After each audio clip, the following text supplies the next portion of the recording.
The Saskatchewan government has introduced a new law to stop collecting the carbon tax on natural gas. The province says this change will save families about $400 a year. Now, if it passes, the bill puts the onus on the federal government to collect the tax. It would also shield employees of SaskEnergy from any legal liability connected to withholding it. Dustin Duncan is the minister responsible for SaskEnergy, and he joins us now. So, Minister, when Premier Scott Moe first floated this idea, he acknowledged it might be illegal. So does this legislation take SaskEnergy off the hook for breaking the law and put you on the hook because you're basically seeking to transfer legal liability here? That's certainly what the intent is. I don't want to put the women and men that work at SaskEnergy, that serve on the board, that do a great job each and every day for the people of Saskatchewan. I don't want to put them in a position where they have to potentially face the consequences of an action that I wouldn't be willing to take on my own. And so what this does is shift that obligation, that responsibility of collecting and remitting the carbon tax from them to me. And also provides indemnification in the event that the federal government does decide to pursue further action. So Minister, I'm not a lawyer, but it seems to me that you might not be able to do this, right? Because the responsibility for collecting the carbon tax is spelled out in federal legislation, and a provincial legislature has no authority to rewrite federal law or give someone immunity from federal law. So how do you expect this to stand any kind of a court challenge? Well, certainly what we are doing with this legislation is for that very narrow section of the Greenhouse Gas and Pollution Pricing Act is to essentially shift the obligation, the responsibility to collect and remit from SaskEnergy to the government, to myself as the minister responsible. Ultimately, it will be up to the federal government to decide how they will react to this. Certainly, the way that we want the federal government to react to the entire matter of the carbon tax is to do what they've done for Atlantic Canada and to exempt all forms of heating for all Canadians, including people in Saskatchewan. That's certainly what we hope the federal government will do, provide a carve-out for the rest of us.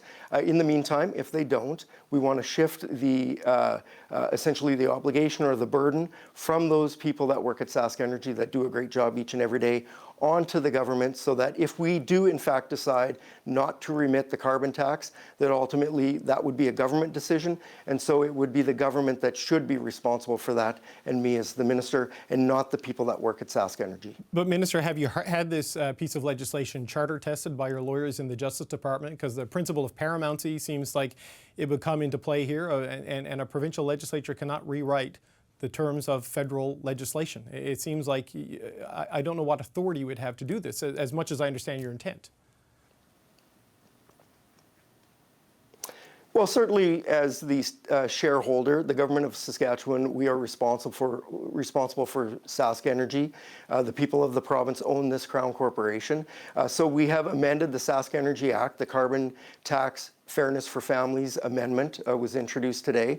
The intent of that is for that very narrow section of the federal act, that obligation would shift from SaskEnergy to the government, to myself as the minister.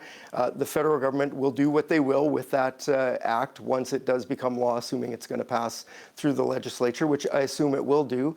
The intent of this is twofold. One is to shift that obligation to the government so that if we decide not to remit, that's our decision, and frankly, it should be our consequences to bear, not the people that work at SaskEnergy, but mainly to bring attention to this issue again to the federal government. What they've done for Atlantic Canada should be extended to the rest of Canada, including Saskatchewanians who are going to be heating their homes this winter. The snow is already on the ground here in Saskatchewan.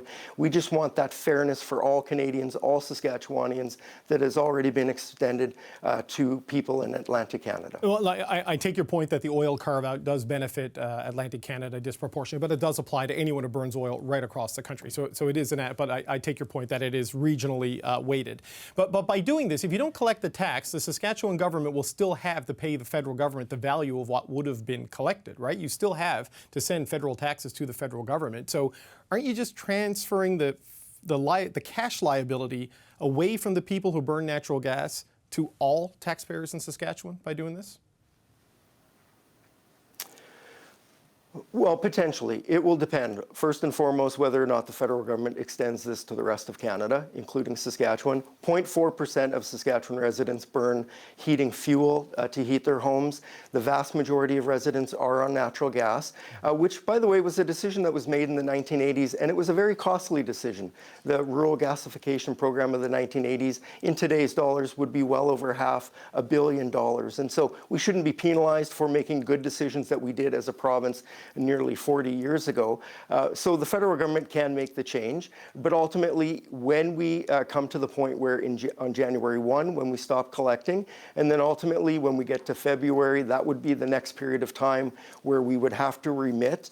We as a government will make the decision whether or not we will remit at that point, based on, I would say, a response from the federal government, and then we'll go from there. Your government said today that this would save a family of 4 that burns natural gas about $400 a year. But SaskEnergy, their website estimates that the federal carbon tax only adds about $238.50 to an annual residential gas bill. So there's a gap there. But either way, we're talking $20 to $30 a month for a family of 4. Is that kind of cost savings really worth the legal jeopardy you might be taking on here? Well, we do want to provide affordability relief to the people of Saskatchewan. Certainly with the cost escalation of the carbon tax, that dollar amount for each family, the average family in Saskatchewan, is going to increase. And so we estimate for the year upcoming it would be about $400 per year for the average family. But this is really about a bigger principle. This is about extending fairness to all Canadians, including people here in Saskatchewan. The Prime Minister has made the decision to opt out part of the country for a variety of reasons. We want that to be extended to the rest of Canada, including Saskatchewan, so that this policy is enacted fair. Remember that part of the Supreme Court decision in ruling for the federal government and against the provinces, including Saskatchewan, at the Supreme Court was the issue around ensuring that opting out one province or a region of the country could undermine the work of the other provinces or the nation as a whole. That was one of the reasons why the carbon tax was allowed to go forward by the Supreme Court. The federal government, the Prime Minister, has basically taken that away. We just want fairness that is being offered in one region of the country. Right. I don't want to be a broken record, but they've carved out one type of fuel. There are actually more people in Ontario and other parts of the country than in Atlantic Canada who will qualify for this. It's just important to put that out there. But if you don't collect the tax and you don't pay Ottawa what Saskatchewan would owe, then presumably the federal carbon tax rebates for Saskatchewan families would go down. That's what's going to happen in Atlantic Canada. They get the carve out, so the rebates get reduced. Have you done the math on whether most people will be better off in having the carbon tax withheld or with a reduced rebate?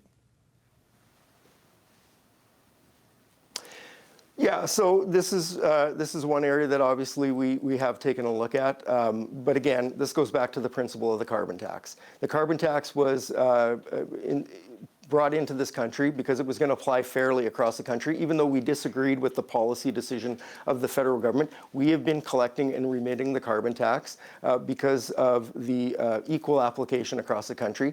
The federal government themselves have undermined that argument, and so we just want to be treated like the rest of the country.